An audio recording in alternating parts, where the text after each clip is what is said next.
मैंने आपको बताया कि गूगल के ऊपर हमारे पास दो प्लेटफॉर्म्स हैं। एक प्लेटफॉर्म से हम अर्न करते हैं और एक प्लेटफॉर्म से हम एडवर्टाइज करते हैं। एक प्लेटफॉर्म से हम अर्निंग करते हैं और एक प्लेटफॉर्म से हम एडवर्टीजमेंट करते हैं। आप गूगल के ऊपर, यूट्यूब के ऊपर अक्सर एडवर्टीजमेंट्स देखते हैं। कुछ एड्स आ रहे होते हैं जिस पे टाइमर भी आ रहा होता है कि भाई 5 सेकंड्स के बाद ये स्किप कर लेना। फिर जब हम वीडियो देखते हैं तो उसके ऊपर ही एड्स परमानेंट नज़र आ रहे होते हैं हमें, डिस्प्ले ऐड की शक्ल में, तस्वीर की शक्ल में। फिर गूगल पे भी हमें नज़र आ रहा होता है कुछ चीज़ें, कुछ वेबसाइट्स ऐसी आती हैं जिनके ऊपर ऐड लिखा होता है या स्पॉन्सर्ड लिखा होता है या एडवर्टीजमेंट लिखा होता है। सो ये सब क्या है? ये है गूगल एड्स। यहाँ पर हमें क्या करना है? यहाँ पर हमें स्पेंड करना है, यानी यहाँ पर हमें गूगल को पे करना है, तभी हमारी एड्स लगेंगे। तो यहाँ पर तो हम पे कर रहे हैं। इस मकसद के लिए मुझे क्या चाहिए? इस मकसद के लिए मुझे चाहिए गूगल एड अकाउंट। अगर मैं गूगल पर फॉर एग्जांपल पीक सॉल्यूशंस वाले चाह रहे हैं कि गूगल पर एडवर्टीजमेंट करें, सो गूगल पर एडवर्टीजमेंट करने के लिए उन्हें गूगल एड अकाउंट बनाना पड़ेगा और गूगल एड अकाउंट में जाकर ऐड बनाएंगे। लेकिन जब वो ऐड बनाएंगे तो इसका मतलब क्या होगा कि उन्होंने कुछ इन्वेस्ट भी तो करना होगा। एक बंदा है जो ऐड बना रहा होगा, फॉर एग्जांपल वो मुझे हायर कर लेते हैं कि जनाब आप हमारा गूगल ऐड बना दें।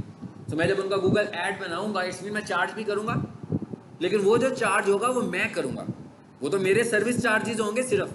मतलब गूगल पर ऐड लगाने के भी तो कुछ चार्जेस होंगे। वो बजट हो सकता है $1 हो, वो बजट हो सकता है $2 हो, वो बजट हो सकता है $200 हो। वो पीक सॉल्यूशन जितना भी इन्वेस्ट करना चाह रहा होगा एक दिन के लिए वो इन्वेस्ट करेगा। अब इसका मतलब क्या हुआ कि अब हम गूगल को पे करें, और जब हम गूगल को पे करेंगे तो हमारे एड्स नज़र आएंगे वेबसाइट्स के ऊपर, हमारे एड्स नज़र आएंगे सर्च इंजन के ऊपर। सबको पता है ना सर्च इंजन क्या होता है? ठीक है, वैसे सर्च इंजन को हम लोग पता है क्या बोलते हैं? हम लोग सर्च इंजन नहीं बोलते। ये मैंने जनरल टर्म इसलिए इस्तेमाल किया है कि आपको पता लगे कि मैं सर्च इंजन की बात कर रहा हूँ। हम इसे बोलते हैं सर्प, SERP, सर्प। सर्च इंजन को हम बोलते हैं सर्प, सर्च इंजन रिजल्ट पेज। यानी जो सर्च इंजन वाला पार्ट होता है एक्चुअली हम उसे कॉल करते हैं कैसे? सर्प करके। सर्प का मतलब क्या है? Search engine result page. क्या आप गूगल पर जाते हो ना, वहां जहां पर कोई क्यूरी लिखते हैं, क्यूरी लिखने के बाद क्या होता है? एक रिजल्ट आ जाती है स्क्रीन पर, बहुत सारी वेबसाइट्स आती हैं हमारे सामने। सो उस हिस्से को हम बोलते हैं सर्प। सर्च इंजन मैंने इसलिए कहा कि आप लोगों को पता, आप सबको सर्च इंजन से सब कंफर्टेबल है, ठीक है। लेकिन टेक्निकली हम उस हिस्से को क्या बोल रहे होते हैं? टेक्निकली उसका नाम सर्प होता है, ठीक है। तो ये तो हमें पता लग गया भाई कि गूगल ऐड क्या है, गूगल ऐड अकाउंट क्या है। अब दूसरी तरह का जो अकाउंट है, सबको पता लग गया कि यहाँ पर क्या हो रहा है? यहाँ पर इन्वेस्टमेंट हो रही है एडवर्टीजमेंट के लिए। हम एडवर्टीजमेंट के लिए गूगल को पैसे दे रहे हैं। अच्छा, अब दूसरी चीज हमारे पास क्या है जी? Google AdSense. गूगल एडसेंस का क्या मतलब है जी? अब दूसरी चीज आ गई। अब देखो एडवर्टीजमेंट तो कर रहे हैं ना हम, कर भी गूगल पर ही रहे हैं। उनमें से एक लोकेशन कौन सी है? सर्प। आप सब जानते हैं कि जो सर्प है इसमें गूगल का कोई पार्टनर तो नहीं है, ये तो प्योरली गूगल का अपना है। लेकिन आपकी जो वेबसाइट है वो तो गूगल की नहीं है, आपका जो यूट्यूब चैनल है वो भी गूगल का नहीं है। इसका मतलब क्या हुआ कि उस एडवर्टीजमेंट में गूगल पार्टनरशिप मोड में आएगा, लेकिन सर्प में तो वो पार्टनरशिप मोड पे नहीं आएगा, क्योंकि सर्प तो टोटली उसकी अपनी ऑनरशिप है। सर्च इंजन रिजल्ट पेज तो उसका अपना है ना, लेकिन वेबसाइट पीक सॉल्यूशन की है, ऐड तो पीक सॉल्यूशन पे लग रहा है। तो इसका मतलब क्या हुआ कि पीक सॉल्यूशन को भी पैसे जाएंगे और गूगल को भी पैसे जाएंगे। ऐड कहाँ पे लग रहा है? ऐड तो यूट्यूब चैनल पर लग रहा है या यूट्यूब चैनल की किसी वीडियो पे लग रहा है। तो इसका मतलब क्या हुआ कि यूट्यूब को भी पैसे जाएंगे और उस यूजर को भी जाएंगे जिसका चैनल होगा। इसका मतलब क्या हुआ कि अब हम पहले गूगल पर हम एडवर्टाइज कर रहे थे, अब हम क्या कर रहे हैं? अब हम गूगल से अर्न करना चाहते हैं, जिसके लिए इसका अपना कोई क्राइटेरिया होगा जो कि हम आखिरी लेसन में पढ़ेंगे जाकर, ठीक है, कि क्या क्राइटेरिया अर्निंग का हमारा। इस मकसद के लिए जो हमें अकाउंट चाहिए that is Google AdSense account. Earning करने के लिए हमें जो अकाउंट चाहिए वो कौन सा अकाउंट होता है? Google AdSense account. इसका मतलब क्या हुआ? इसका मतलब ये होगा गूगल का कोई क्राइटेरिया होगा कि भाई आप अगर अर्न करना चाहते हो, तो जैसे हम कहें ना आप यूनिवर्सिटी में जाते हो तो कोई क्राइटेरिया होता है ना, एलिजिबिलिटी क्राइटेरिया होता है। इसी तरह अर्निंग करने का भी कोई ना कोई एलिजिबिलिटी क्राइटेरिया तो होगा। सो उसका क्राइटेरिया क्या है कि अगर आपका यूट्यूब चैनल है, तो आपके YouTube चैनल के ऊपर 1000 सब्सक्राइबर्स होने चाहिए। आपकी वीडियोस का वॉच टाइम मिनिमम 4000 आवर्स होना चाहिए। ये एलिजिबिलिटी क्राइटेरिया है, ये ज़हन में रखना है। कई लोग समझते हैं कि ये अर्निंग क्राइटेरिया है। अर्निंग क्राइटेरिया नहीं है, ये एलिजिबिलिटी क्राइटेरिया। आप यूनिवर्सिटी में जाते हो तो डिग्री तो नहीं मिल जाती ना। जिस दिन आप एडमिशन लेते हो उस दिन डिग्री तो नहीं मिलती। उस दिन आप डिग्री को क्वालिफाई करने के लिए अपनी एफर्ट शुरू करते हैं। बिल्कुल इसी तरीके से अगर आप ये काम करोगे, 1000 सब्सक्राइबर्स कर लोगे, 4000 घंटे का वॉच टाइम कर लोगे, तो अर्निंग नहीं होगी, बल्कि आप एलिजिबल हो जाएंगे कि आप अर्न कर सकते हैं। अर्निंग करने का क्राइटेरिया आपके डेली व्यूज है कि आपके चैनल पर व्यूज कितने आते हैं जी। अगर आपके चैनल पर व्यूज ही नहीं है फॉर एग्जांपल, तो आप कैसे अर्न कर सकते हो? देखें, ऐड लगना है ना आपके चैनल पर। मेरे चैनल पर 10 ऐड लगते हैं, मेरे चैनल पर 1 ऐड लगता है, मेरे चैनल पर 4000 ऐड लगते हैं। अब आपको खुद ही अंदाजा हो गया होगा कि किन ऐड से हम अर्न करेंगे। ऐड कब लगेंगे? जब वीडियो चलेगी, जब लोग वीडियो देखेंगे तभी ऐड लगेगा ना। लेकिन फॉर एग्जांपल मेरे चैनल को के ऊपर पड़ी हुई वीडियो को लोग एक दिन में सिर्फ 5 दफा देखते हैं। आपको क्या लगता है कि बेशक मेरे 1000 की बजाय 10,000 सब्सक्राइबर्स हों, बेशक मेरे 4000 घंटों की बजाय 10,000 घंटे का वॉच टाइम भी हो, अर्निंग तो फिर भी नहीं होगी। क्या होगी? अर्निंग नहीं होगी। मैं एलिजिबल हूँ अर्निंग करने का। हो सकता है कि मैं जब महीने के एंड पर देखूँ तो पता लगे $0.07 अर्न किए। पर थोड़ी बहुत तो अर्निंग हो ही रही होगी ना, कुछ ना कुछ ऐड तो चल रहे होंगे, लेकिन $0.07 तो कुछ भी नहीं होते ना। बोले ये अर्निंग तो नहीं है, ये तो अर्निंग नहीं है। 6 महीने के बाद पता लगेगा कि आपने $2 अर्न कर लिए, तो ये तो अर्निंग नहीं है। आपको अगर हम ये इन शॉर्ट देखें ना कि हमें अर्निंग के लिए कितने डेली व्यूज़ की ज़रूरत है, आपको मिनिमम 1500 to 2000 डेली व्यूज़ की ज़रूरत है डेली। और ऐसा नहीं है कि हमने खुद ही देखनी है, ठीक है, रियल व्यूज़ की ज़रूरत है कम से कम। आप ये समझ लो अगर आप 2000 से 2500 के डेली व्यूज़ पर आ जाते हो, तो इसका मतलब ये है कि आप समझ लें कि तकरीबन मंथली आप 25 से 30,000 अपने चैनल से अर्न कर सकते हैं। अब ये जो गूगल एडसेंस अकाउंट है, ये एक्चुअली हम बनाएंगे इसलिए कि जब हम अर्न करेंगे तो गूगल ने हमें पे करना है। पे करने के लिए उसे क्या चाहिए? हमारा अकाउंट चाहिए ना। ऐसे तो नहीं है कि हम उसको मैसेज करेंगे कि भाई इजी पैसा में पैसे भेज दो, ऐसे तो नहीं होगा ना।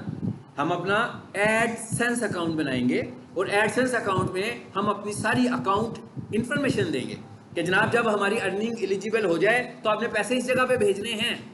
इस मकसद के लिए हमने क्या बनाना है? AdSense account. एडसेंस अकाउंट कब बनता है? जब आप एलिजिबल होते हो। यानी कि चैनल बनाने के साथ एडसेंस अकाउंट नहीं बनना, उसका कोई फायदा नहीं है। जिस दिन वो कहेगा ना कि जनाब आपके 1000 सब्सक्राइबर्स पूरे हो गए, आपके 4000 घंटे भी पूरे हो गए, नाउ यू आर एलिजिबल, ठीक है, अब आए और एडसेंस अकाउंट अपना बना लो। मैं उधर अकाउंट बनाऊंगा, अपनी सारी इंफॉर्मेशन दूंगा, अपना एड्रेस दूंगा, अपनी बैंक डिटेल बताऊंगा, और उसके बाद यूट्यूब मुझे एक पिन भेजेगा मेरे एड्रेस के ऊपर वेरीफाई करने के लिए कि भाई जो बंदे ने अपना सब कुछ डिटेल्स ऐड की है वो फिजिकली भी है कि नहीं है। वही वाली पिन मैं अपने एडसेंस अकाउंट में जाकर ऐड करूंगा तो मैं वेरीफाइड हो जाऊंगा। अब मुझे ना यूट्यूब से पैसे मांगने हैं, ना उसने मुझसे पूछना है कि पैसे देने लगा हूं मैं। ऑटोमेटिक जब आप अर्निंग स्टेज पर आओगे तो पैसे आपके अकाउंट में खुद ही ट्रांसफर होते जाएंगे। जी, आप लगा लीजिए।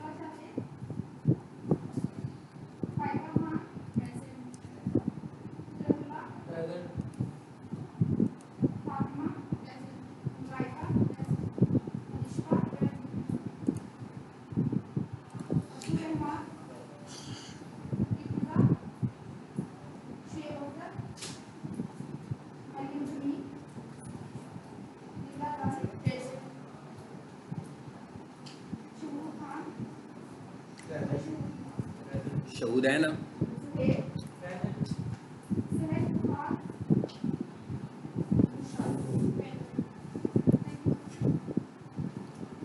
ठीक हो गया।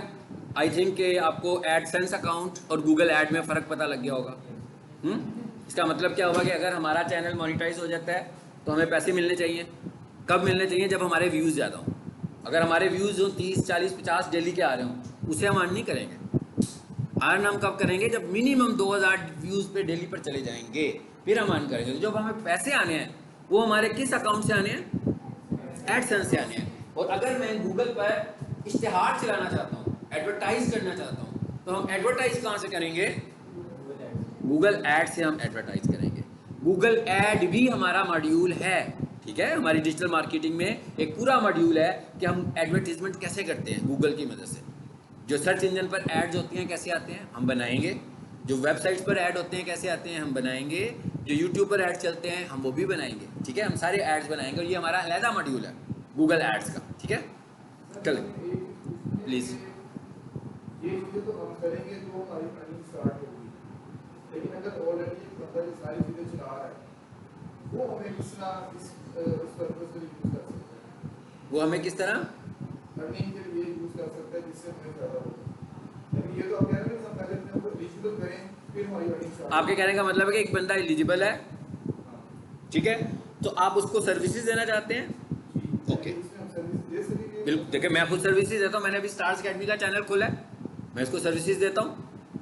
मैं अभी पाकिस्तान प्रॉपर्टीज़ का चैनल खोल लूँगा, मैं उसको भी सर्विसेज देता हूँ। इसका मतलब क्या हुआ कि हमें अब मार्केट करनी है। देखिए सबसे पहली चीज़ जो है ना, मैं हमेशा पहली क्लास में बताता हूँ सबको कि अगर आप डिजिटल मार्केटिंग कर रहे हैं तो आपको मार्केटिंग करनी आनी चाहिए, नंबर 1। अगर आपको मार्केटिंग, आपको कोई बंदा ये समझे कि भाई मार्केटिंग तो आती नहीं है, चलो डिजिटल मार्केटिंग सीख लेते हैं, नहीं कर सकता वो, क्योंकि डिजिटल मार्केटिंग करने के लिए भी आपको मार्केटिंग करनी है। मतलब किसी बंदे ने मुझसे काम लेना है ना, तो जब तक मैं उसको बता नहीं पाऊंगा कि मैं क्या सर्विसेज दे रहा हूँ और मैं उसे कैसे हेल्प आउट कर सकता हूँ और उसे मेरी सर्विसेज क्यों लेनी चाहिए, अगर मैं बेशक जितना मर्जी एक्सपर्ट हूँ लेकिन मैं उसे कन्विंस नहीं कर पाता कि भाई उसे मेरी सर्विसेज लेनी क्यों चाहिए, या मैं टारगेट कैसे करूँगा, मैं बंदे कैसे ढूंढूंगा। भाई बंदे ढूंढना तो मुश्किल है, यूट्यूब चैनल से बड़ा पड़ा है, टॉपिक वाइज बड़ा हुआ है ना। आपने देखना है कि देखें कौन लोग हैं, यूट्यूबर तो आपसे सर्विसेज नहीं लेंगे, वो जो इन्फ्लुएंसर यूट्यूबर्स हैं क्या वो आपसे सर्विसेज लेंगे, बिल्कुल नहीं लेंगे। हाँ नया यूट्यूबर हो तो शायद ले ले, लेकिन जो ग्रो हो चुका होगा वो आपसे सर्विसेज नहीं लेगा। आपसे सर्विसेज वो बंदा लेगा जिसने अभी ग्रो करना है, यहाँ जो बिजनेसमैन है। स्टार्स अकेडमी बिजनेस रन कर रही है, बेसिकली स्टार्स अकेडमी का एंड रिजल्ट ये बिल्कुल नहीं है कि वो मोनिटाइज हो।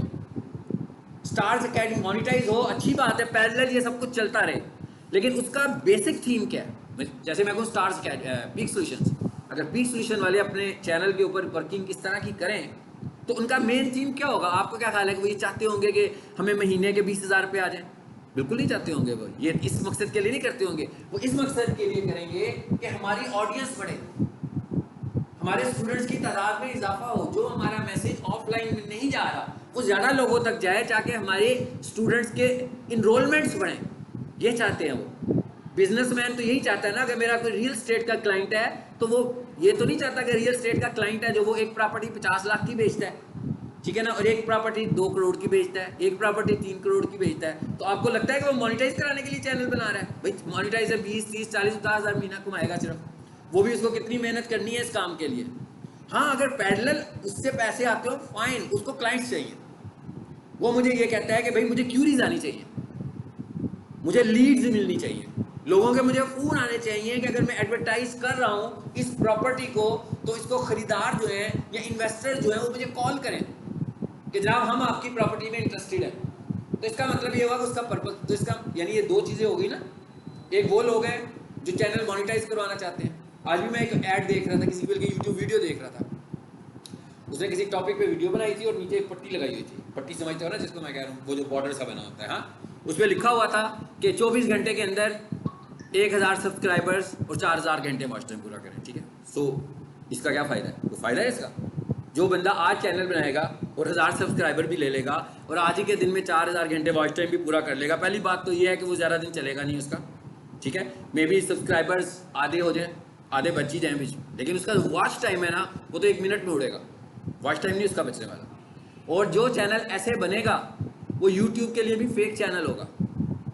तो ऐसा चैनल, फेक चैनल का क्या मतलब है, मतलब ये नहीं कि यूट्यूब उसे रिमूव कर देगा, यूट्यूब उसके ऊपर रिजल्ट्स नहीं दिखाएगा, यूट्यूब उस चैनल को रिकमेंड नहीं करेगा क्योंकि वो फेक एक्टिविटी से हुआ है। लेकिन जो चैनल आहिस्ता आहिस्ता ग्रो हुआ होगा, जो चैनल 10 व्यूज से 20 पे गया होगा, 20 से 50 पे गया होगा, 50 से 200 पे गया होगा, 200 से 500 पे गया होगा, उसकी आहिस्ता आहिस्ता नेचुरल ऑडियंस बढ़ रही है, ऑर्गेनिक ऑडियंस इंक्रीज हो रही है।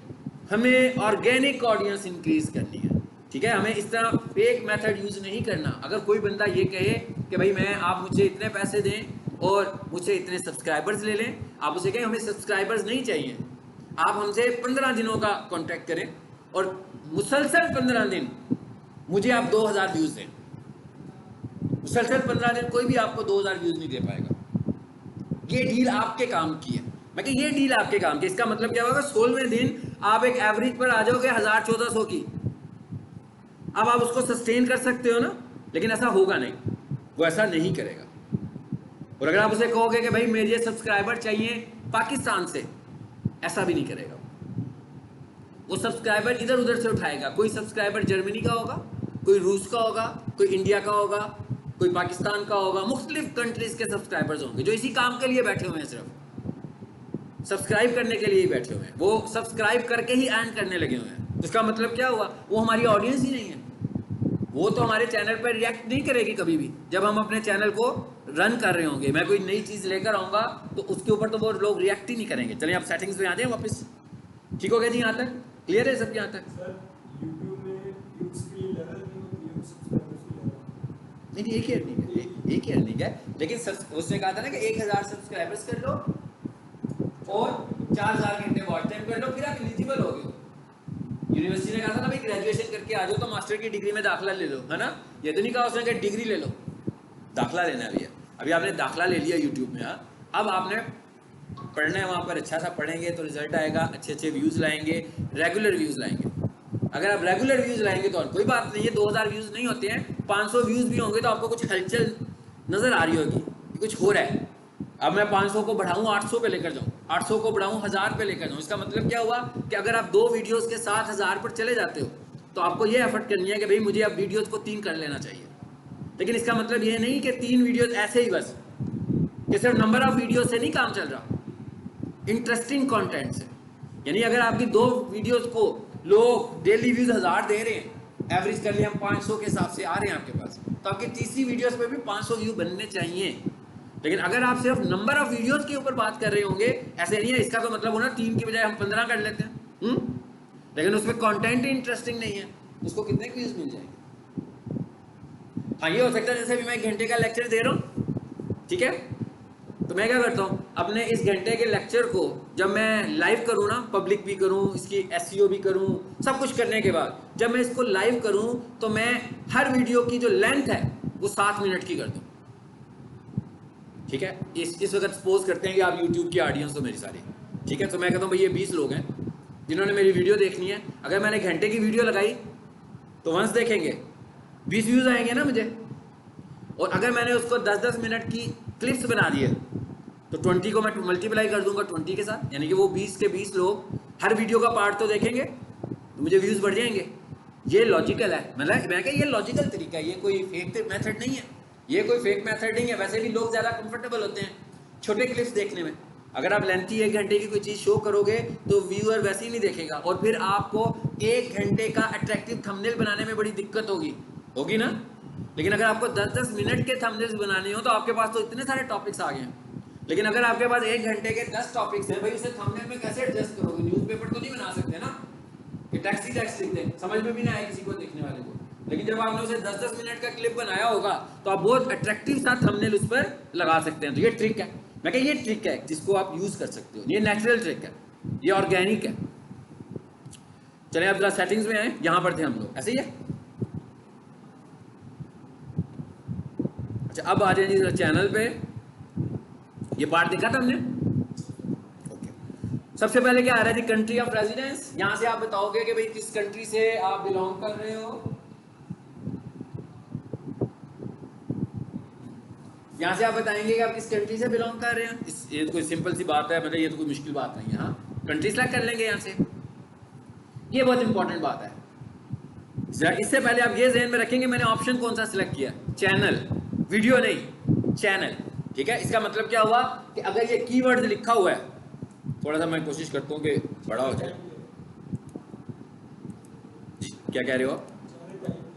चैनल टाइप क्या? अच्छा, ठीक है, नहीं टाइप नहीं बता रहे मैं, देखना आप मैं क्या बता रहा हूँ। यहाँ लिखा हुआ है कीवर्ड्स, मैं क्या यहाँ पर कीवर्ड्स लिखा हुआ है। यहाँ पर हमें आकर अपने चैनल के कीवर्ड्स बताने, वीडियो के नहीं। मेरे चैनल के ऊपर 700 वीडियोस पड़ी हुई हैं। फॉर एग्जांपल मेरे चैनल के ऊपर 1000 वीडियोस पड़ी हुई हैं, मेरे चैनल के ऊपर 2000 वीडियोस पड़ी हुई हैं। ऐसा मुमकिन तो नहीं है कि सबके कीवर्ड एक जैसे हों, क्लिक होंगे ना। लेकिन ये कीवर्ड मैं किसके बता रहा हूँ, अपने चैनल के। यहाँ पर आकर मुझे ये बताना है कि भाई मैं अपने चैनल पर किस तरह का काम करता हूँ, उसके मुतालिक मुझे मैक्सिमम कीवर्ड्स यहाँ पर ऐड करने हैं, ताकि जब कोई बंदा उन कीवर्ड्स को लिखे तो मेरा चैनल भी रैंक करे वीडियो के साथ साथ। मतलब वीडियो तो रैंक करे ही करे, लेकिन साथ में चैनल भी रैंक करे, ठीक है। यानी अभी हम यूट्यूब पर जाएं और स्टार्स अकेडमी लाहौर लिखें तो ये वाला चैनल रैंक कर रहा होगा। इस पर आए जरा, यूट्यूब पर आओ।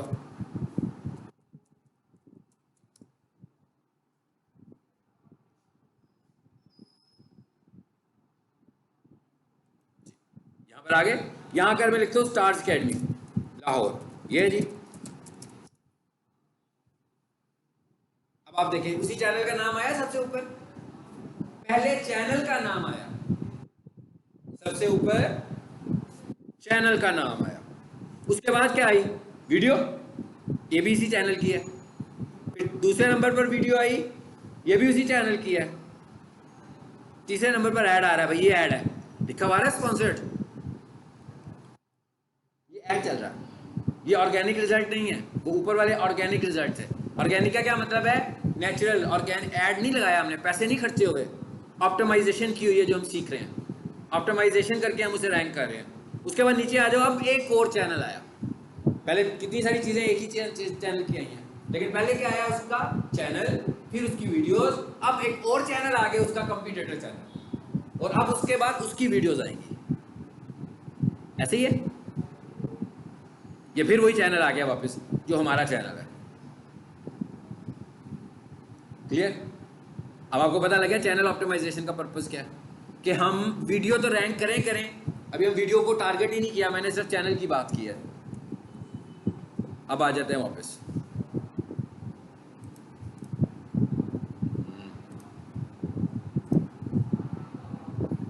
अब यहां पर आकर हमने ये डिसाइड करना है, अब हमने खुद सोचना है कि भाई हमारा चैनल किसके मुताबिक है, हमारे चैनल पर कैसी वीडियो ज्यादा होंगी, और हमारे चैनल का कंपटीशन किसके साथ है, हमारे चैनल का कंपटीटर कौन है कि जिसके मुकाबले में हम ऊपर आना चाह रहे हैं। उस तरह के हमने यहाँ पर कीवर्ड्स लेकर आने हैं। जैसे हमारा मेन कंपटीटर कौन था इस वक्त, स्टार्स अकेडमी, ये भी स्टार्स अकेडमी है, इनका कंपटीटर भी स्टार्स अकेडमी है, ठीक है। सो हमें एक तो स्टार्स अकेडमी लाहौर को हमने टारगेट किया कितने सारे तरीकों से किया, मेंशन करके भी किया, वो @ भी लगाया मैंने। ये क्या था वाला, कौन बताएगा @ का क्या मतलब है, हैंडल, यानी मैंने चैनल हैंडल भी यूज किया, चैनल नेम भी यूज किया, और चैनल की प्रॉपर्टीज भी यूज की, वो जो इनकी सर्विसेज है, जिसमें MD कैट प्रिपरेशन है, ये एकेडमी है। अब आप देख रहे हो मैंने क्या क्या नाम रखे हुए हैं, stars academy Lahore, stars academy Lahore handle, online MD cat. अब सारे कीवर्ड्स आ गए इधर। ये हम कितने लिख सकते हैं, 500 कैरेक्टर्स में हम अपने चैनल के जो कीवर्ड्स हैं वो कैरेक्टर्स में बता सकते हैं। और कितने कैरेक्टर्स में बता सकते हैं, अबाउट 500 कैरेक्टर्स, ठीक है। अब एक चैनल के ऊपर हम कितनी दफा चैनल के कीवर्ड्स बता सकते हैं, वंस, ओनली वंस। हम कितनी दफा वीडियो के कीवर्ड्स बता सकते हैं, बार बार, जितनी वीडियोस लगाएंगे उतनी दफा कीवर्ड्स। लेकिन चैनल तो एक ही है ना भाई, एक चैनल एक ही चैनल है, एक चैनल बहुत सारे चैनल्स नहीं है। तो इसका मतलब क्या हुआ कि एक चैनल के ऊपर एक ही था। हाँ, ये हो सकता है कि हफ्ते के बाद मैं इन कीवर्ड्स को कुछ मॉडिफाई करना चाहूँ तो मैं मॉडिफाई कर सकता हूँ। तो मुझे पता लगेगा भाई इनमें से इस वक्त ये वाला कीवर्ड अट्रैक्ट नहीं कर रहा, मैं इसको रिमूव कर देता हूँ, इसकी जगह पर दूसरा कीवर्ड ले आता हूँ। लेकिन मेरे पास जगह यही है चैनल कीवर्ड लिखने की, और कोई स्पेस नहीं है। और चैनल कीवर्ड सिर्फ 500 कैरेक्टर्स में ही आ सकते हैं, इससे ज्यादा स्पेस भी नहीं है हमारे पास। क्लियर हो गया। इसका मतलब क्या हुआ कि अब आपका आज का क्या टास्क होगा अपने चैनल के लिए, अपने चैनल के कीवर्ड्स आपने डिफाइन करने हैं कि भाई आपका चैनल, और आपने खुद से, मुझे नहीं पता कि इतने सारे लोगों का चैनल कौन सा है, हाँ, सो आपने देखना है। और आपको मैंने कहा था ना vidIQ की एक्सटेंशन इंस्टॉल करें तो वो जिन चैनल्स के कीवर्ड्स होते हैं वो दिखाता भी है उन चैनल के कीवर्ड्स। अगर आपके पास vidIQ की एक्सटेंशन है, इसमें मुझे लग रहा नहीं है इसमें पिन नहीं की हुई हमने। हाँ, इधर आए जरा, इधर आ जाते हैं। लिखा मैंने youtube.com, यहाँ पर आकर ना कोई वीडियो लिख लेते हैं, स्टार्स ही लिख लेते हैं चलो, ताकि क्योंकि इसके तो हमने लगाए हुए हैं ना।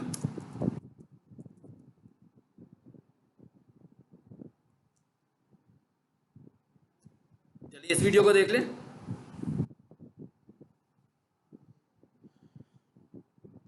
ये कह रहा हूँ vidIQ, ये गूगल क्रोम एक्सटेंशन है। मेरा ख्याल है कि हम लोग गूगल क्रोम बहुत ज़्यादा इस्तेमाल करते हैं, तो सबको पता होगा कि एक्सटेंशंस क्या होती हैं। ये ऊपर जो आ रही होती है इतनी सारी, हर एक एप्लीकेशन के लिए उसने एक्सटेंशन की सपोर्ट दी होती है। तो इस एक्सटेंशन का क्या नाम है? vidIQ। जिनके पास, जो आज पहला लेसन ले रहे हो, आपने घर जाकर कैसे इसे इंस्टॉल करना है, आपने सिंपली जाकर क्या लिखना है, vidIQ Google Chrome extension, simple आपके सामने आएगी। उसे ऐड एक्सटेंशन करें, इंस्टॉल हो जाएगी। लेकिन क्योंकि आप पहली दफ़ा करोगे, मिसाल के तौर पर चले मैं आपके सामने ज़रा जल्दी से कर देता हूँ क्विकली। क्या लिखूंगा मैं जल्दी से बताया पुराने students? vidIQ Chrome extension, fine, ठीक है जी, लिख दिया। ये ऐड आ रहा है, चलो ऐड की शक्ल भी देख लें। लिखा हुआ है ऊपर स्पॉन्सर्ड, ये गूगल ऐड है, स्पॉन्सर्ड लिखा हुआ है ना। इसके साथ स्पॉन्सर्ड भी लिखा हो सकता है, इसके साथ ऐड भी लिखा हो सकता है, इसके बाद एडवर्टीजमेंट भी लिखा हो सकता है, इसके साथ प्रमोशन भी लिखा हो सकता है। ये इतनी सारी चीजें हैं जो रिप्रेजेंट कर रही होंगी कि what is this, Google add. ये गूगल ऐड है। चलो जी आगे, इधर ये आ गया vidIQ फॉर क्रोम, लिखा हुआ आ गया। इस पर क्लिक करो, इस पर इंस्टॉल नहीं है इसलिए मैं इस पर आया हूं। आगे यहां पर क्या लिखा हुआ है? Add to Chrome, add application, कोई मुश्किल काम तो नहीं है। हाँ, इस तरह बहुत सारी एक्सटेंशन होगी। जब हम डिजिटल मार्केटिंग करेंगे तो हमें स्पोर्ट्स की जरूरत होगी उनकी, तो इसी तरीके से हम उनको ढूंढकर इंस्टॉल कर लेंगे। लो जी देखें जरा हुई है कि नहीं हुई है। पूछ रहा है कि कहाँ थे, यहाँ थे।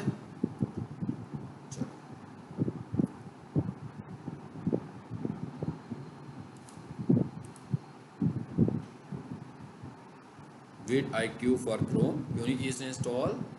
रिमूव अनसपोर्टेड, कह रहा कोई ऐप है जो इसको सपोर्ट नहीं करने दे रहा। ओके, हम इसे रिमूव कर देते हैं।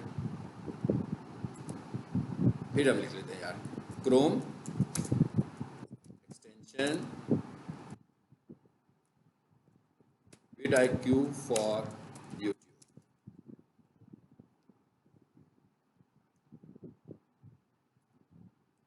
इस पर क्लिक किया हमने, इंस्टॉल क्रोम एक्सटेंशन इस तरह लिखा हुआ आ गया। इस पर क्लिक करते हैं, सीधे एक्सटेंशन में आ गए। ऐड टू क्रोम, ये जो पिछली क्लास में थे और जो आज आए हैं मैंने उनके लिए किया है, बाकियों को पता ही है। चलो, ये एक्सटेंशन का बटन होता है जहां मैंने माउस रखा हुआ है, एक्सटेंशन का बटन, vidIQ का नहीं। जितनी भी एक्सटेंशन होती हैं यहाँ नजर आती हैं आपको, आ रही है? इसको पिन कर दो, बाहर निकल आएगी, आ गई। अब जब आप पहली दफा vidIQ को इंस्टॉल करोगे तो लाजमी बात है उसे साइन अप होना है ना, जैसे आपने अपना फेसबुक साइन अप किया हुआ है, तो इसी तरह आप कह दो भाई साइन अप। लेकिन ये फर्स्ट टाइम साइन अप करोगे, अगली दफा अगर ये साइन आउट हो जाए तो फिर आप साइन इन करोगे, ठीक है? फिर लॉग इन करना है, साइन आउट, फिर साइन अप नहीं करना। तो कहता भाई किस अकाउंट से करोगे? मैं कहता हूँ इस अकाउंट से करेंगे। तो इस पर क्लिक करें,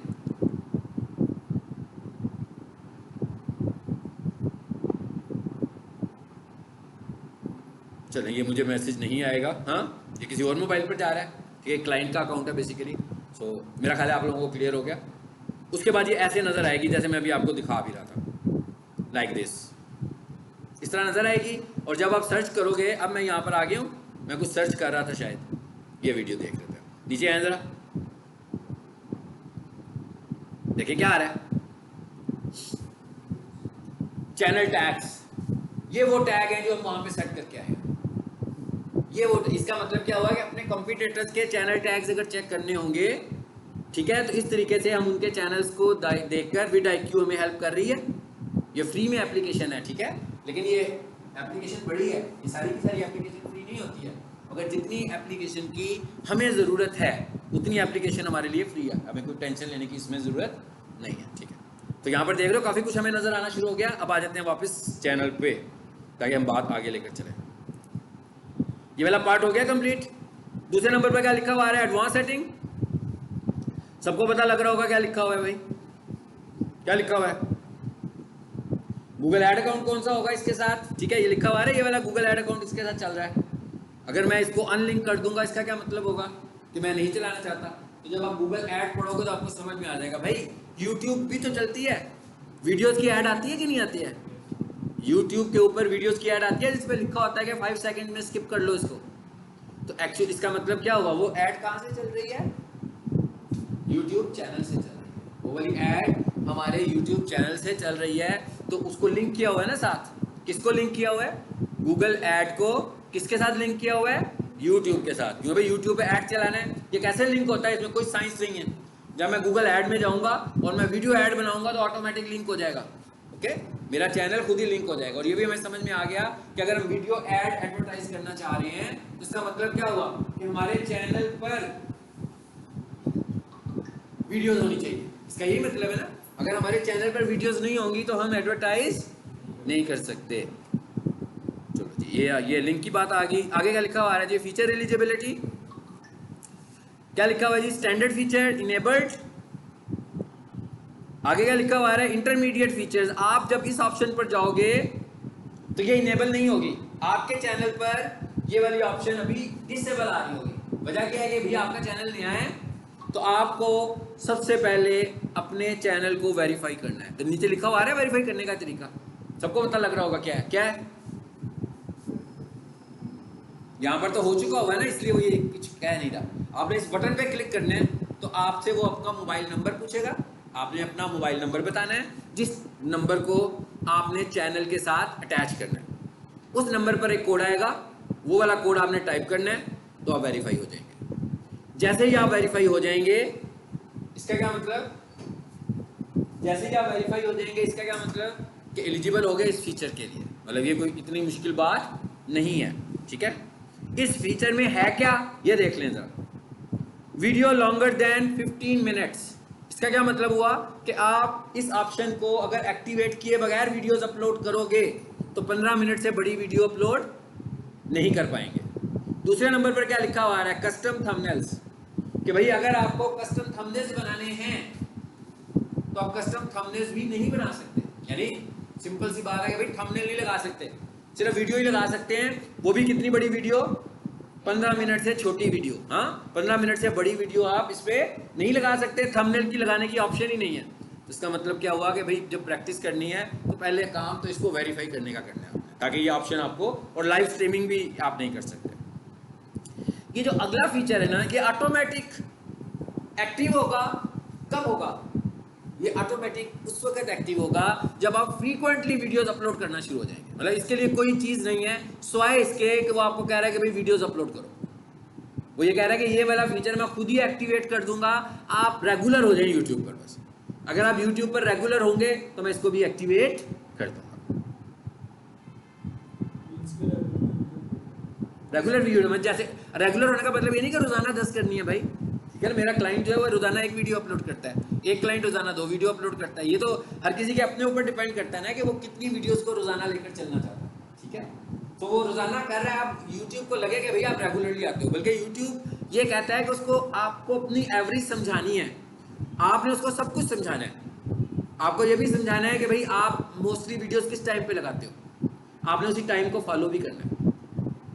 आपने ऐसा नहीं करना है कि आज जज्बाती होकर 5 वीडियोस लगाई और फिर 5 दिन खामोशी आ गई, फिर 6वें दिन 2 लगा दी, फिर 10 दिन तक कुछ नहीं लगाया, फिर एकदम गुस्सा आया और 20 वीडियोस लगा दी। ऐसे नहीं करना। वो कहता है इस तरह करेंगे मुझे कुछ फर्क नहीं पड़ेगा, मुझे आप एक रूटीन के साथ मेरे पास आए। स्टार्ट में 3 वीडियोस, अगर आप ज़्यादा वीडियोस लगाना चाह रहे हो तो इनिशियली आप स्टार्टअप ले लो 3 वीडियो से। अगर आपके पास ज़्यादा कंटेंट है, आपने स्केड्यूल यह बनाना है कि आप 30 दिन क्या लेकर चल सकते हो, ठीक है। अगर फॉर एग्जांपल मैं आज 3 वीडियोस बना रहा हूं तो मुझे ये प्लान बनाया हुआ है मैंने कि भाई मैं 90 वीडियोस लगाऊंगा फर्स्ट मंथ में, तो मैंने ये काम करना है। तो अगर मैंने सिर्फ आज का प्लान किया और कल का मेरे पास कोई प्लान नहीं है, फिर तो गड़बड़ हो जाएगी। तो आपको अपना स्केड्यूल सेट करना है ताकि यूट्यूब के ऊपर आपके विजिटर्स को भी पता लग जाए। अब मैं, एक चैनल है उसकी हम रोजाना सुबह 9:30 बजे एक वीडियो लगाते हैं, तो अब उसके विजिटर्स को भी पता है कि वीडियो कब आनी है, ठीक है ना। पूरा एक ट्रांसमिशन टाइम सेट हो गया ना, और यूट्यूब को भी पता लग गया हुआ है कि इनकी वीडियो कब अपलोड होती है, तो वो वीडियो बहुत अच्छे तरीके से रिकमेंडेशन में जाती है। लेकिन अगर मैं यूँ करूँ कि कभी 9 बजे लगाऊँ, कभी दोपहर को लगा दूँ, कभी लेट नाइट लगाऊँ, कभी रात को 2 बजे लगाऊँ अपनी अवेलेबिलिटी पर, तो हो सकता है वो उतना अच्छा रिजल्ट ना दे। ठीक है, सो हमें टाइमिंग को भी देखना है, फिर हमें अपनी वीडियोस को देख के क्रॉस चेक करने के भी बहुत सारे तरीके हैं कि हम वीडियोस अपलोड करें 9 बजे, फिर वीडियो अपलोड करें 12 बजे, फिर वीडियो अपलोड करें 3 बजे, फिर वीडियो अपलोड करें 9 बजे रात के, और फिर कोई 20 दिनों के बाद एनालिसिस करें कि अच्छे व्यूज़ किस पे आते हैं।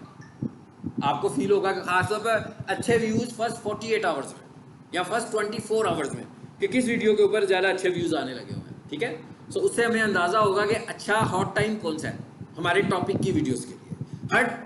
हर टॉपिक की अलग ऑडियंस है और हर टॉपिक की ऑडियंस अलग टाइम पर बैठ रही है। आपको नहीं पता कि आपकी ऑडियंस किस टाइम पर बैठने वाली है, तो ये हमने सारी चीज़ें एनालिसिस करने हैं। यहाँ तक होगी जी 3 चीज़ें हमारे पास। आगे चलें ज़रा। Upload defaults. अपलोड डिफ़ॉल्ट्स का क्या मतलब है? डिफ़ॉल्ट का मतलब क्या है? स्टैंडर्ड, यानी ऐसी चीज़ जो हम समझते हैं कि हमारी हर वीडियो में हमने लिखनी है, तो मैं क्यों बार बार लिखूं भाई? हाँ, जब मुझे पता है कि हर एक काम मुझे रोज़ाना ही करना है। जैसे मैं कहूँ कि मैं जब भी वीडियो लगाऊंगा ना, तो उसके चैनल टाइटल में आकर, एक एग्जांपल दे रहा हूँ, मैंने यहाँ पे वैसे कुछ नहीं लिखा हुआ, हाँ, तो मैं कहता हूँ उसके टाइटल में आकर मैंने ये ज़रूर लिखना है। तो मैंने क्या किया, यहीं पे सेट कर दिया। इसका क्या फ़ायदा होगा? नेक्स्ट टाइम मैं जब भी वीडियो अपलोड किया करूँगा तो उसके टाइटल में इतना लिखा हुआ आ रहा होगा पहले से। तो क्या हुआ, मेरा टाइम सेव हुआ। इस तरह करने से हमने अपना टाइम सेव कर लिया। अच्छा, ये तो एक चीज़ होगी जो कि हमने नहीं किया हुआ। आप देख रहे हो ना, मैंने नहीं किया हुआ। टाइटल को इस तरह मिसयूज़ नहीं करना चाहिए, ठीक है, क्योंकि टाइटल में आप देख रहे हो लेंथ ऑलरेडी कितनी कम है। कितनी लेंथ आ रही है? 100 कैरेक्टर्स। टाइटल में हमारे पास कितनी लेंथ आ रही है? 100 कैरेक्टर्स। यूट्यूब हमें रिकमेंड करता है कि आपका जो टाइटल है, यूट्यूब, और title is the main component of your video, सबसे ज़्यादा मेन कंपोनेंट टाइटल है। वो कहता है भाई आपका टाइटल में आपका कीवर्ड नज़र आना चाहिए पहले 60 कैरेक्टर्स में। इसका मतलब क्या हुआ कि यूट्यूब किसको रिकमेंड कर रहा है? 100 को नहीं रिकमेंड कर रहा। कितने कैरेक्टर्स को रिकमेंड कर रहा है? 60 कैरेक्टर्स को रिकमेंड कर रहा है। बाकी के कैरेक्टर में मैं अपना कोई चैनल मैसेज दे सकता हूँ, अपना कोई बिजनेस मैसेज दे सकता हूँ, लेकिन जो मुझे वीडियो की अपीयरेंस बढ़ाने के लिए, जो वीडियो की एसईओ बेहतर करने के लिए जो मुझे काम करना है, वो टाइटल के कितने हिस्से में करना है? 60 कैरेक्टर्स में। ठीक है, टोटल कितने हैं? 100 कैरेक्टर्स हैं, लेकिन जो ऑप्टिमाइजेशन मटेरियल है उसे मैंने पूरा कर लेना है 60 कैरेक्टर्स में, फर्स्ट 60 कैरेक्टर्स में। ठीक है, अच्छा, अब मैंने इसको छोड़ दिया। दूसरे नंबर पर क्या आ रहा है? डिस्क्रिप्शन। अब जरा ये देखें डिस्क्रिप्शन कितनी बड़ी है, और आप देख रहे हैं यहाँ पर हमने काफी सारी डिस्क्रिप्शन दी हुई है जी। डिस्क्रिप्शन कितनी बड़ी हो सकती है? About 5000 characters. डिस्क्रिप्शन कितनी बड़ी हो सकती है? 5000 कैरेक्टर्स में। अभी हम सोच रहे हैं कि भाई वीडियो बना रहे हैं तो लिखना इतना क्यों जरूरी है? हाँ, बना तो वीडियो रहे हैं, लोगों ने तो हमारी वीडियो देखनी है, तो लिखने से ये कोई वेबसाइट तो नहीं है। हम क्यों लिख रहे हैं इतना ज़्यादा? हम इसीलिए तो लिख रहे हैं कि भाई जिसने हमारी तो वीडियो देखी जाएगी, लेकिन जिसने वीडियो देखनी है उसने तो हमें सर्च करना है ना। और सर्च कैसे करना है? कीवर्ड्स के साथ, सर्च टर्म्स के साथ। तो भाई जितने ज़्यादा कीवर्ड्स लिखूंगा मेरी अपीयरेंस बढ़ने के चांसेस भी उतने ज़्यादा होंगे। और कम कीवर्ड लिखा ही कुछ नहीं होगा, फिर तो रिकमेंडेशन ही मिलेगी सिर्फ। अगर यूट्यूब रिकमेंड कर देगा तो फाइन, लोगों की सर्चेस के ऊपर तो मैं नज़र नहीं आने वाला। इसलिए हमें इनका बहुत इंटेलिजेंटली इस्तेमाल करना है, इन कैरेक्टर्स का। और मैं आमतौर पर कोशिश करता हूँ कि अगर मेरे पास 5000 कैरेक्टर्स हैं तो मैं इन मैक्सिमम इनको यूटिलाइज करूँ। मिसाल के तौर पर समझ लेते हैं, मैं कहता हूँ भाई 20 कीवर्ड्स हैं मेरे और मेरे कंपीटिटर्स के 20 कीवर्ड्स। ठीक है, अब मैं उनके साथ मुकाबले में मैं कैसे ऊपर आऊँगा? अभी मैंने एक आपको माइंड सेट दिया कि 20 कीवर्ड, हो सकते हैं ज़्यादा, हो सकता है कम हो। अब मेरी वीडियोस लगी हुई हैं कोई 1000 मल्टीप्लाई 20, कितनी दफ़ा कीवर्ड लिखा गया मेरा? ऐसे ही है ना। मेरी वीडियोस लगी हुई हैं 200, तो 200 मल्टीप्लाई 20 कितनी दफ़ा लिखे गए? मेरी वीडियोस लगी हुई हैं 1000 मल्टीप्लाई 20, कीवर्ड्स की रेपिटेशन हो रही है ना उतनी दफ़ा। अब क्या हो रहा है? यूज़र्स आ रहे हैं यूट्यूब के ऊपर, सर्च करते हैं, उनमें से उन 20 कीवर्ड्स में से कोई एक कीवर्ड टाइप करते हैं, अब YouTube का सिस्टम जब ट्रिगर करेगा वो ये देखेगा कि भाई ये वाला जो वर्ड है ये किस वीडियो में है, तो होगा क्या भाई, मेरी थी 700 वीडियोस में से 150 वीडियोस जो थी ना वो उसी टॉपिक पर थी। इसका मतलब क्या हुआ कि वो 150 टाइम्स मेरी वीडियो में नजर आया उसको। मेरा जो कॉम्पिटिटर है ना उसकी जो थी ना वो 70 वीडियोस थी, और हो सकता है कि उसने उस एक कीवर्ड को टारगेट ना किया हो कि भाई मैं क्यों लिखूं इतना लंबा। इसका मतलब क्या होगा कि वो नीचे चला जाएगा। साइंस समझ में आ गई है कैसे होता है बेसिकली, हम लोग ऊपर कैसे आ रहे हैं, कि हमें क्या करने हैं कि अपने कीवर्ड्स को रिपीट करना है और उनके ऊपर वीडियोस कितनी अच्छी आ रही हैं हमारी, कितनी ज़्यादा तादाद में है। जब ज़्यादा तादाद में हमारी वीडियोस होंगी तो हमारा कीवर्ड खुद ब खुद ट्रिगर करेगा। इसका मतलब क्या हुआ कि ये एक दिन का मैच तो नहीं है। हाँ, ये तो सबको पता लग गया कि भाई एक वीडियो करके ये नहीं समझना। कई दफ़ा में लोग ऐसे भी करते हैं, मुझे कई लोग कॉल करते हैं कि जब आप एक वीडियो ऑप्टिमाइज करने के कितने पैसे लेंगे। ठीक है, हम तो ले ही लेंगे पैसे भाई, कितने भी लेंगे, लेकिन उसको रिजल्ट नहीं आएगा। सो वो एंड ऑफ द डे ये भी कह सकता है कि इस बंदे को आता नहीं है करना, और वो ये भी कह सकता है कि यूट्यूब पे फ़ायदा कोई नहीं है।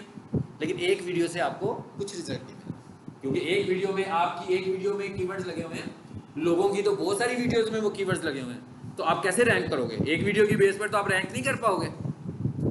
इसलिए हमें नंबर ऑफ वीडियोज़ एक टॉपिक्स पर बनानी है, लेकिन याद रखें एक टॉपिक डिफरेंट तरीके से।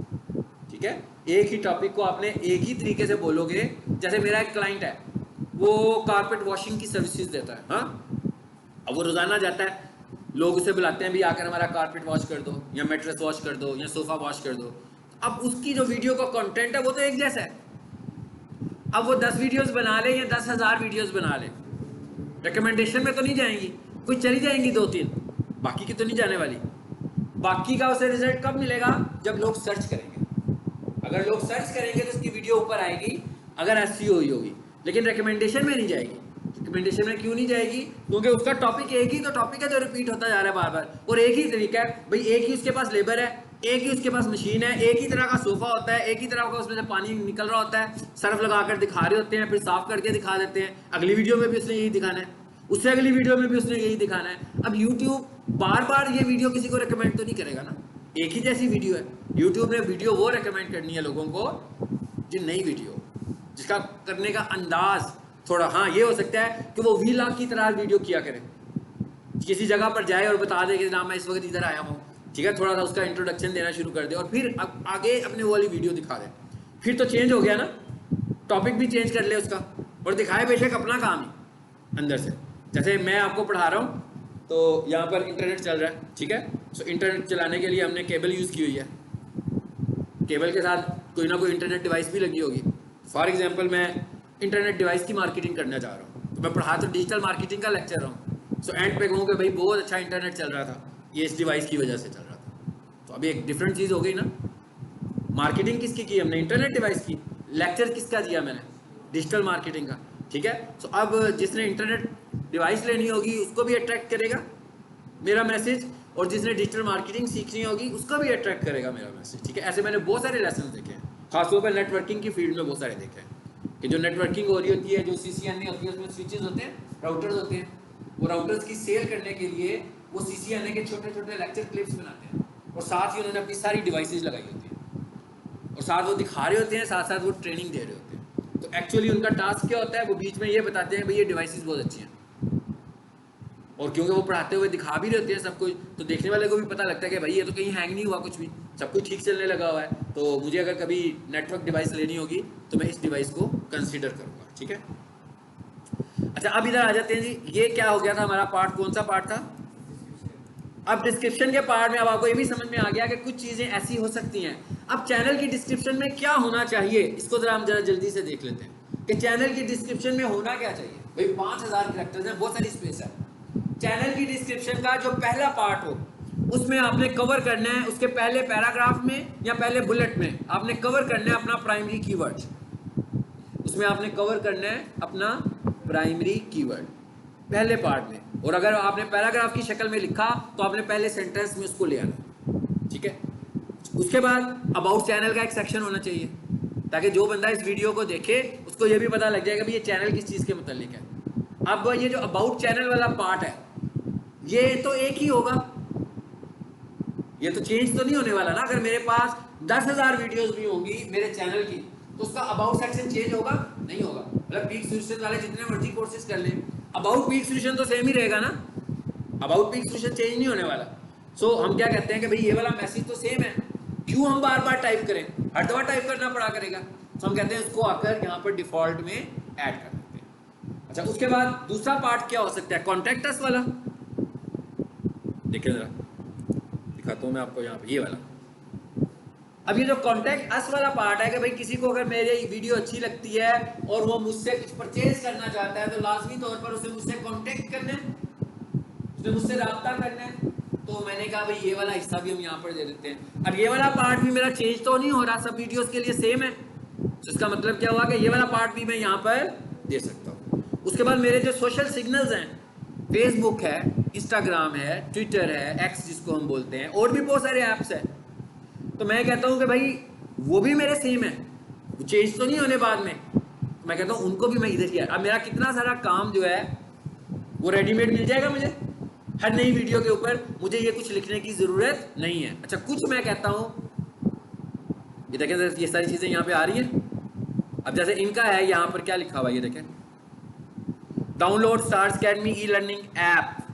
अब देखा इनका पर्पस आपको पता लग गया ना, इनके चैनल का पर्पस क्या है। कहते हैं भाई हमारा ई लर्निंग ऐप डाउनलोड करो। ये चाहते क्या है एक्चुअली, ये चाह रहे हैं कि इनका जो मोबाइल ऐप है जिसके थ्रू ये एंट्री टेस्ट प्रिपरेशन करवाते हैं,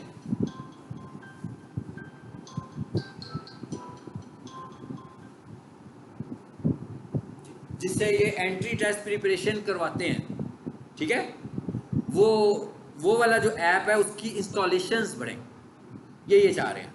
सो अगर आपको वो इंस्टॉलेशंस बढ़ानी है, ठीक है, तो यहाँ पे लिख दी मैंने। अब वो भी ये एक ऐप है, ये देखिएगा, मैं इसको कॉपी करूँ जरा, URL में पेस्ट करता हूँ, आपको पता लग जाएगा ये क्या चीज़ है।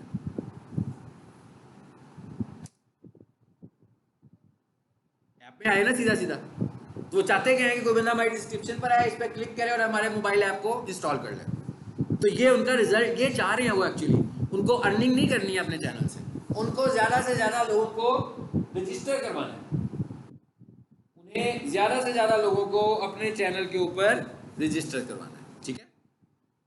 चलो जी, अब आ जाए वापस। आगे क्या लिखा हुआ है जी, विजिबिलिटी। पता लग रही है सब चीज़ें जो मैंने बताई हैं, सबको पता लग गई हैं। इसका मतलब ये सारी चीज़ें आपकी सेट होनी चाहिए। और अभी तक हमने सोशल मीडिया वाला पढ़ा, के नहीं पढ़ा, मॉड्यूल नहीं पढ़ा, लेकिन आप सबके जो है ना सोशल मीडिया के प्लेटफॉर्म्स वो होने चाहिए। मेरा ख्याल है फेसबुक सभी को होता है, इंस्टाग्राम और एक्स भी आप लोग अपना बना लें। कम से कम ये 3 एप्लीकेशन बनाएं और अपने अपने चैनल के इस हिस्से में फिट कर दें उनको लाकर, ठीक है। मतलब ये 3 एप्लीकेशन बनाएं और इस हिस्से में लाकर उनको आप फिट कर दो। ये भी टास्क का हिस्सा है आज के। फेसबुक किसका नहीं है, फेसबुक अकाउंट सबका ही होगा मुझे लगता है ना, कोई भी ऐसा नहीं होगा जिसका फेसबुक ना हो। जो जिसका फेसबुक है ऐसा तो हो नहीं सकता कि उसका फेसबुक हो नहीं। फेसबुक देखें, अब थोड़ी बेसिकली हमारा चैनल क्यों है, हमारा फेसबुक क्यों है, हमारी वेबसाइट क्यों है, ये सब चीज़ें हमारी बिजनेस के लिए ऐसे ही है ना। तो एक्चुअली ये सब चीज़ें हमारे बिजनेस के लिए होनी चाहिए, लेकिन क्योंकि अभी हम काम कर रहे हैं तो अभी आपका जो भी और जो कुछ भी है ना, आप उसको इसमें ऐड कर सकते हो, ठीक है। आप इसके लिए एक अलहदा भी बना सकते हो। अब जब मैं सोशल मीडिया पढ़ाऊंगा उसमें हम इन चीज़ों को देखें, तो एक और नाम है लिंक्डइन। अब मैंने इन चीज़ों के नाम लिए ना, इन सारी चीज़ों को आप बनाने की कोशिश करो। अभी नहीं बनेगा तो मैं मौजूद हूँ ना यहाँ पर, ठीक है, मैं आपको वीडियो शेयर कर दूंगा, नहीं बनेगा तो। लेकिन ये चीज़ें क्रिएट होनी है, हमने यहाँ बनाना नहीं सीखना, हमने तो मार्केटिंग करनी सीखनी है ना। ये बेसिक टास्क है, ये तो फाउंडेशन लेवल का टास्क है ना कि भाई फेसबुक अकाउंट बना लो। ये तो नहीं है डिजिटल मार्केटिंग में, ये तो नहीं किसी को बताओगे कि सर ने फेसबुक अकाउंट बनाना सिखाया था हमें। हाँ, मतलब फेसबुक अकाउंट बनाना तो कोई बहुत बड़ा फन नहीं है, फेसबुक अकाउंट बनाना तो बहुत आसान काम है, आप सब लोगों ने पहले से ही बना लिया हुआ है, इंस्टाग्राम सब ने पहले से ही बना लिया हुआ है, असल तो इस पर काम करना है। तो आपने ये सारे बनाने हैं ताकि हम यहाँ पर ऐड कर लें। आगे क्या लिखा हुआ आ रहा है, विजिबिलिटी। इसका क्या मतलब होता है कि हम पहले से ही सेट कर रहे हैं कि हमारी जो वीडियो है उसकी विजिबिलिटी कैसी होनी चाहिए, पब्लिक, प्राइवेट और अनलिस्टेड।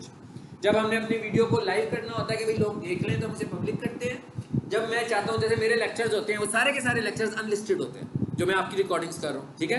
मैंने पब्लिक नहीं किया होता इसलिए कि हमने उन वीडियोस पे कोई काम ही नहीं किया होता। मैंने अभी अपलोड करना है, लेक्चर सेव करना है, अगर मेरे को 5 मिनट हुए तो मैं अभी अपलोड कर दूंगा। सो हम इसका कोई मेकअप तो कर नहीं रहे, ना हम इसकी एसईओ कर रहे हैं, ना हम इसका थंबनेल बना रहे हैं। ये तो इसलिए करते हैं ना कि आप लोगों की प्ले लिस्ट बनाइए और उसमें अपलोड कर देते हैं। तो फिर हम क्या कर लेते हैं, हम कहते हैं भाई फ्यूचर में कभी देखेंगे अगर कभी इनको ज़रूरत पड़ी, अभी फिलहाल तो हम इसकी रैंकिंग तो कर नहीं रहे, तो मैं इसे पब्लिक करता ही नहीं हूँ, ठीक है। और क्या लिखा हुआ है, प्राइवेट। अब अनलिस्टेड का क्या मतलब है? अनलिस्टेड का तो मतलब है कोई भी इसको देख सकता है, लेकिन प्राइवेट का क्या मतलब है? हर कोई नहीं देख सकता।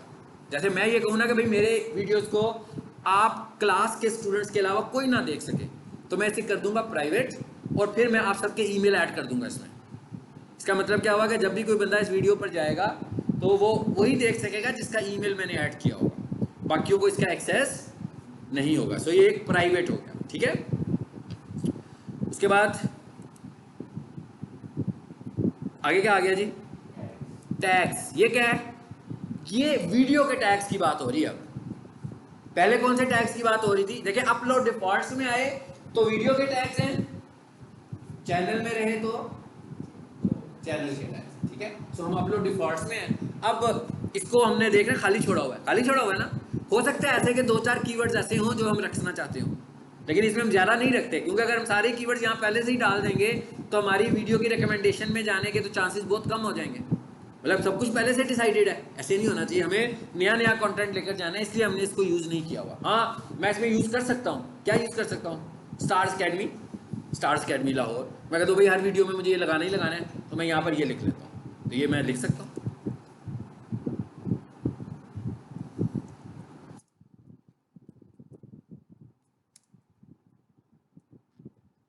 लिख दिया, सेव कर दूंगा मैं इसको। चलो ये वाला हिस्सा भी हमारा कंप्लीट हो गया। परमिशन वाला पार्ट भी हमारा कंप्लीट हो गया था। कम्युनिटी में को भी देख ही लेते हैं, ख़त्म कर देते हैं इसको, कम से कम सेटिंग को तो आज ख़त्म करते हैं। हाँ, ये क्या लिखा हुआ है जी? Automated filters, managing moderations, ad manager, managing moderator, ठीक है। These users have the same capabilities as standard moderator, but in addition they can manage block words। इसका क्या मतलब है कि भाई आप एक बंदे को यहाँ पर ऐड कर रहे हो, अब आपने क्या किया हुआ है, कुछ वर्ड्स को ब्लॉक कराया हुआ है कि जो इनअप्रोप्रिएट कंटेंट हो वो ना आए हमारी मर्जी के बगैर। तो आपके अलावा जिस यूज़र को आप यहाँ पर ऐड करोगे वो वाला काम वो भी कर सकता है। मिसाल के तौर पर एक चैनल है, उसकी वीडियो लगती है, वीडियो के लगते ही 10,000 व्यूज़ आ जाते हैं। 10,000 व्यूज़ के साथ साथ 3,000 कमेंट्स आ जाते हैं। अब उनको मैनेज करना भी तो बड़ा मुश्किल काम है ना, कि अप्रोप्रिएट है कि इनअप्रोप्रिएट वर्ड्स आना शुरू हो गए, ठीक है। सो इसके लिए हमने क्या किया, किसी दूसरे बंदे को ऐड कर लिया। ऐड करने का तरीका क्या है? ऐड करने का तरीका ये है कि आपका जो चैनल है, किसी आप में से किसी एक का चैनल, मैं उसके चैनल का URL लूँगा और यहाँ पर पेस्ट कर दूँगा, बस। जीमेल नहीं, अब जीमेल नहीं है यहाँ पर, ठीक है। जीमेल में पूरे चैनल का एक्सेस आ रहा था, ये सिर्फ आप किस में आ रहे हो, कम्युनिटी में आ रहे हो सिर्फ, ठीक है। सो इसके लिए आपको चैनल URL पेस्ट करना है। आप में से हर किसी का चैनल है, ऐसे ही ना, आपने देखा था ना, हर किसी का चैनल है। जिसको जो ये काम करना चाहता होगा वो मुझसे अपने चैनल का URL शेयर करेगा और मैं उसके URL को यहाँ पर पेस्ट कर दूंगा। दूसरे नंबर पर क्या लिखा हुआ आ रहा है जी? Standard moderators. यहाँ पर भी वही यही चीज़ आ रही है हमारे पास। यहाँ पर हम यूजर्स को ऐड करेंगे। अप्रूव्ड यूजर्स, इसका क्या मतलब है भाई? कुछ यूजर्स ऐसे हैं जो कमेंट करते हैं और मुझे पता है कि वो ठीक कमेंट कर रहे हैं, तो उनको मैं अप्रूव कर दूंगा ये से। और कुछ हिडन यूजर्स होंगे जो मुझे ठीक नहीं लग रहे, उनको मैं यहाँ पर पहले से ही ऐड कर दूंगा ताकि उनके कमेंट्स नज़र ना आए, ठीक है। तो ये सब चीज़ें हम किसके लिए करने लगे हुए हैं? कम्युनिटी के लिए।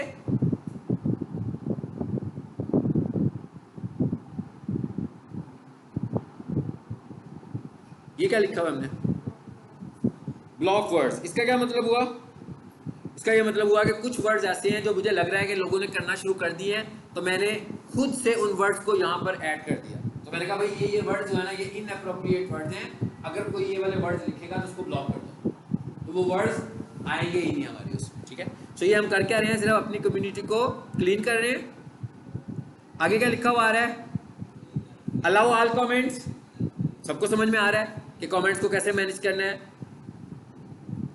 ये क्या लिखा हुआ है जी? Channel guidelines. ये भी ये नई चीज़ इन्होंने दी हुई है कि जब कोई बंदा आपके चैनल पर आता है तो उसका जो कमेंट सेक्शन होता है उसके ऊपर ये गाइडलाइंस आ जाती है या आप खुद से पहले से ही डिफाइन कर दो कि भाई मेरे चैनल्स के ऊपर इस तरह बिहेव नहीं करना। जैसे फेसबुक के ग्रुप्स होते हैं, उनके भी रूल्स एंड रेगुलेशंस लिखे होते हैं ना कि भाई आप इस ग्रुप को ज्वाइन कर रहे हो तो ये इसके रूल एंड रेगुलेशन है। इसी तरह हम यहाँ पर भी अपनी मर्जी से कुछ डिफाइन कर सकते हैं। ठीक है, ये गाइडलाइंस आ रही हैं, एक गाइडलाइन लिखोगे ये फिर लिखते जाएंगे ऐड करके, यहाँ पर लिखेंगे ऐड करेंगे, जितनी भी गाइडलाइंस देनी हो बहुत सारी देने की जरूरत नहीं है, एक दो हम यहाँ पर मेंशन कर सकते हैं। ठीक है, ये वाला जो हमने आज का पार्ट खत्म कर लिया, ये था हमारा चैनल सेटिंग्स वाला पार्ट। ठीक है, और अगली लेक्चर में हम लोग वीडियो को एसईओ करना सीखेंगे, वीडियो की एसईओ करना सीखेंगे। ठीक है, कि हमने वीडियो की एसईओ कैसे करें नेक्स्ट लेक्चर में। नेक्स्ट लेक्चर तक आप सब लोग इतना हिस्सा करके आए, इतना काम मैंने और आप लोगों से ग्रुप में शेयर भी किया हुआ है।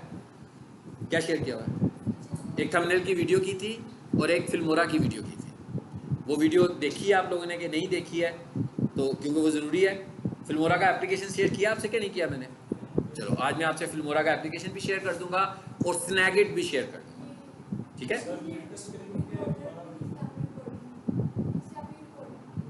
हाँ जी, जिसे मैंने, हाँ जी, जिसे इस एप्लीकेशन का नाम है स्नैगिट। ठीक है, ये भी आपको दे दूंगा, स्नैगिट भी दे दूंगा।